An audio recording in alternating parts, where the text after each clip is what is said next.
Alright everyone, welcome back to another Star Wars Galaxy of Heroes video with Fat Phil. And in today's video, I want to talk about what you should be farming right now. And we're going to go through every part of the game. So all the way from the early players to those of you guys at the tip of the spear, the end game, we're going to talk about everything that you should be farming right now and why. I think a lot of times, this used to be a series I would do a lot more regularly, and I think a lot of times we get confused with what farming means. I'm not saying to go and throw all of your gear onto these characters. When I say farming, I'm talking about building character shards. We'll get into why that is, kind of what it looks like, and why it's important for you. First and foremost, though, if you guys can like, subscribe, comment, and of course, let's give a shout out to all the channel members for their just continued support. Again, if you're ever interested, that link's down below, along with a link to the Discord server. And the Discord server is just, it's an awesome place, guys. So thank you again for continuing to put your faith in me. And to my members who are on the council, there are just so many of you. I hope you guys appreciate the work that goes into this channel, and you're a big part of it. And I very much, appreciate all of you guys as well. So let's talk about this, guys. So when I talk about, and I said, hey, like you're building shards, the reason why just farming shards is important is because it gives you the ability to pivot. And let me explain what I mean. Let's say that we get another lifter to like the Night Sisters. Think about when we got Marin. If you didn't have any of these Night Sisters built and now you want to take advantage of Marin, you've got to go on all these different side tracks to go grab these characters. But if over periods of time you've kind of built these shards, kind of farmed them in the background, you have this ability to pivot. And so when I say, hey, this is what you should be farming right now, sometimes you're not always going to be gearing them right away, but you're putting yourself in the position that when you're ready, you can throw gear on them, or maybe when you're forced to, you don't need to worry about farming the shards. It's just throw some gear on them and move on with life. Another good example, before we get into it, think about Tuskens.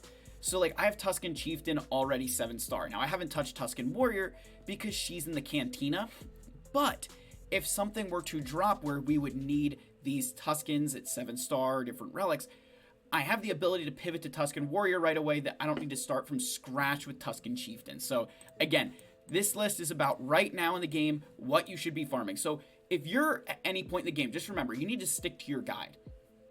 Don't be one of these players who's going to deviate all of a sudden and stop everything. That's not what this is meant to do.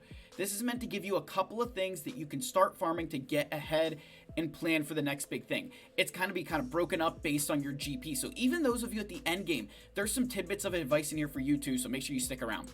Let's go here. If you are under level 85, I'd be farming Jedi Knight Anakin, and I'd be farming Iden Versio.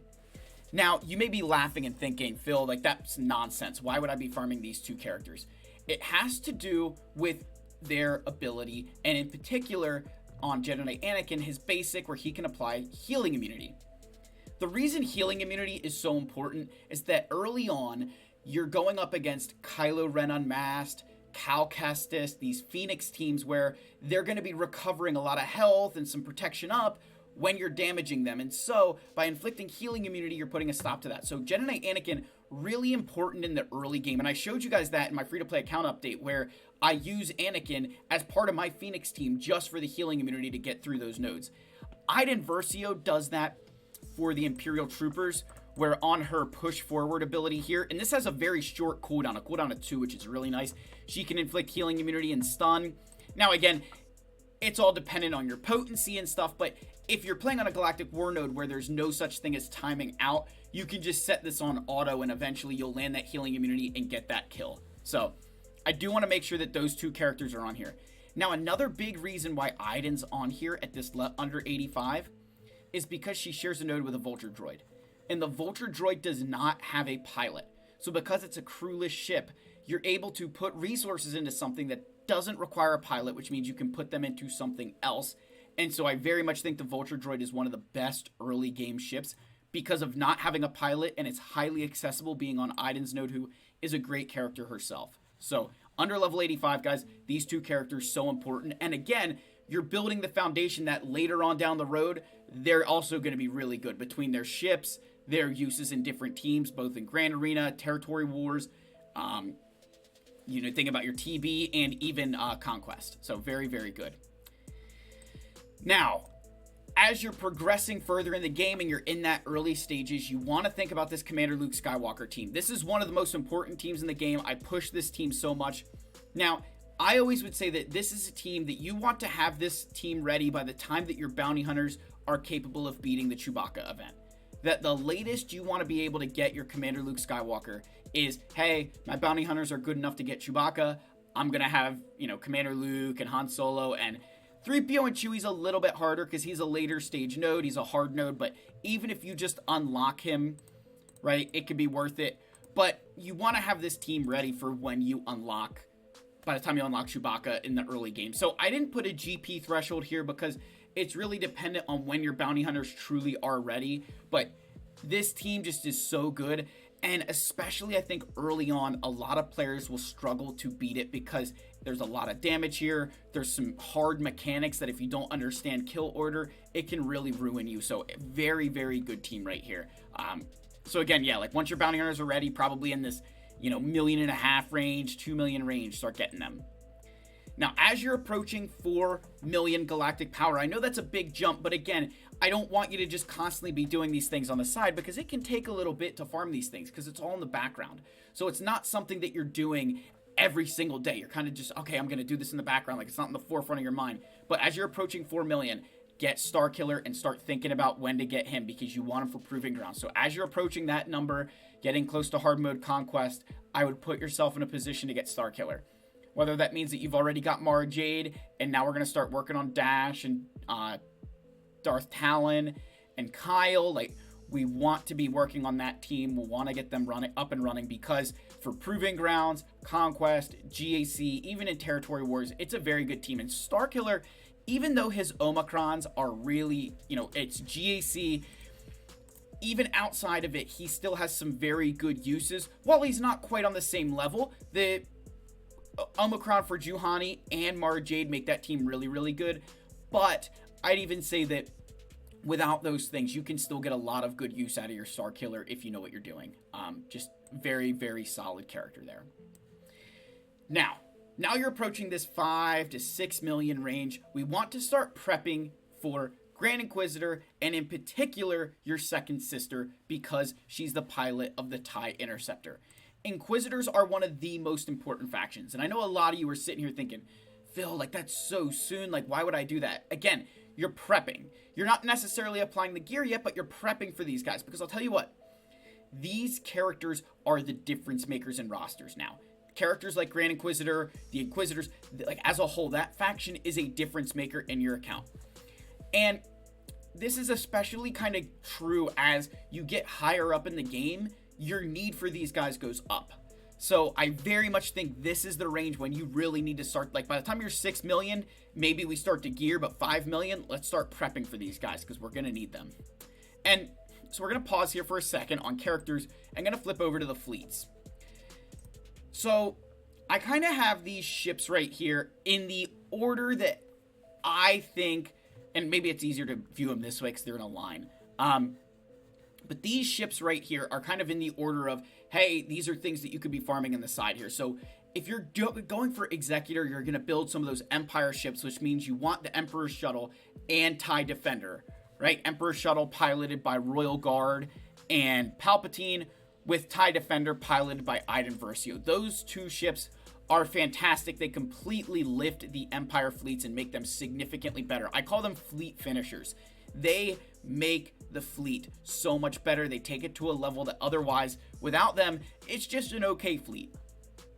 Then we have the TIE Interceptor. This is when the Empire fleet really starts getting good. This ship is what allows you to punch up really, really high. This ship is what's going to allow you to beat things like Executor. You need it to beat Leviathan. Profundity, it's not as important, but it can help because it does have some good abilities there.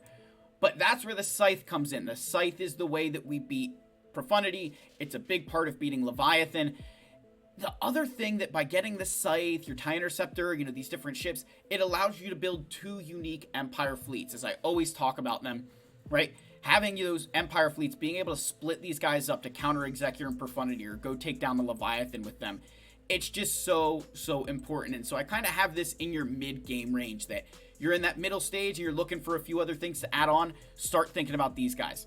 Now, I recognize that the Scythe and the TIE Interceptor are proving grounds, but that's why you want to have your Inquisitors ready, is so that by the time you get those ships from your proving grounds, you're ready to take advantage of those pilots.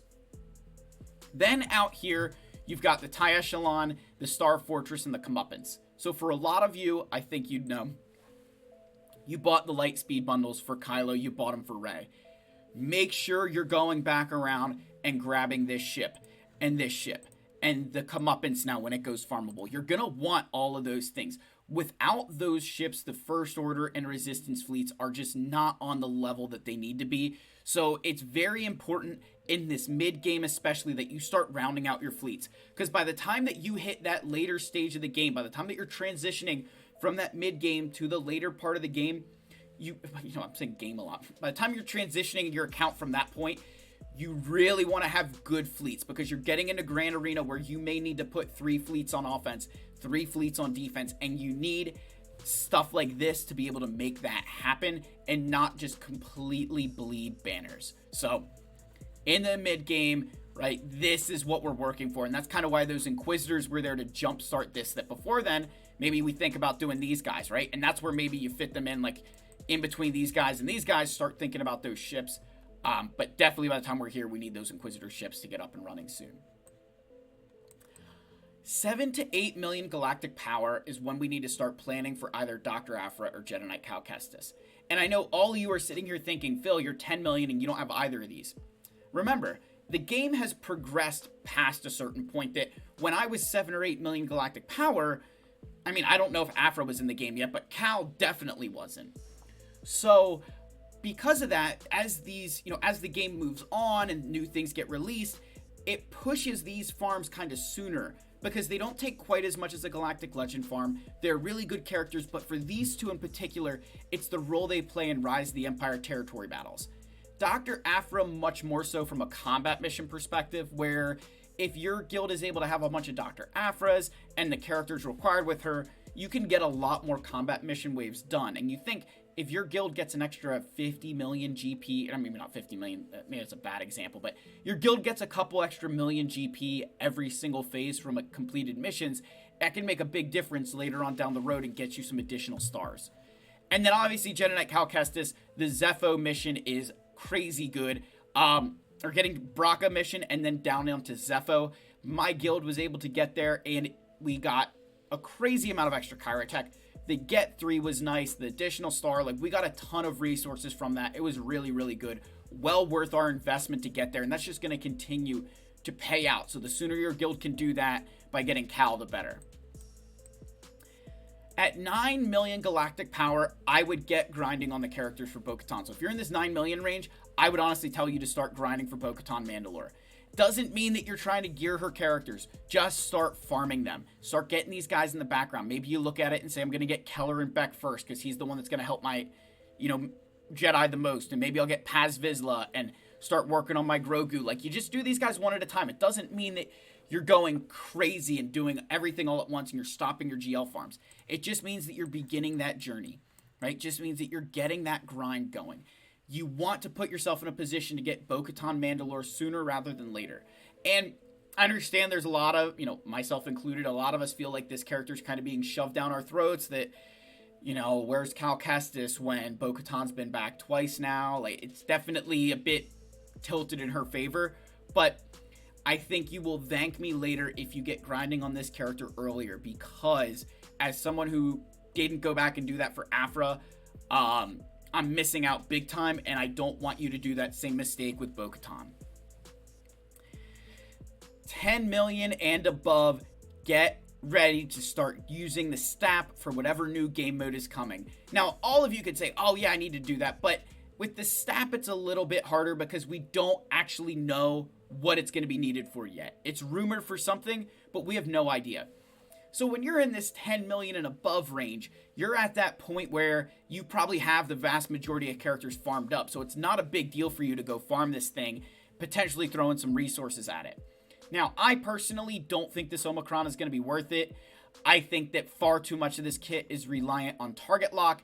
And unfortunately, with those being able to be resisted through tenacity up and tenacity and everything else, I just don't see this having the impact Capital Games wants. I hope I'm proven wrong, but I don't think I will be based on what the account, based on the way it reads. I just don't see it happening. But with that said, you've got to be ready for whatever event comes next that you need this thing. So if you're in this range of that kind of, like, you're above 10 million, you're not necessarily always tip of the spear, but you need to pretend that you are, that, okay, I can skip, you know, I can start maybe working on these things, right? That when you're 10 million and above, you start having to farm a bit of those things that are in the newer side to make sure that you're staying relevant in things like Conquest, and I'd say particularly Conquest. Like, you know that we're going to have feats and stuff that, hey, for this, you know, get the stamp and have it survive and inflict pinned and target lock and, what's the provoked, right? Like, you know that this thing is going to be necessary for like 80 banners in the upcoming Conquest. So that's the end of the video, guys. Let me know your thoughts. Of course, like, subscribe, comment. I love you all so much. If you're still watching right now, Wampa Love Soda in the comment section. You all are amazing. I'll see you in the next one. Cheers, guys.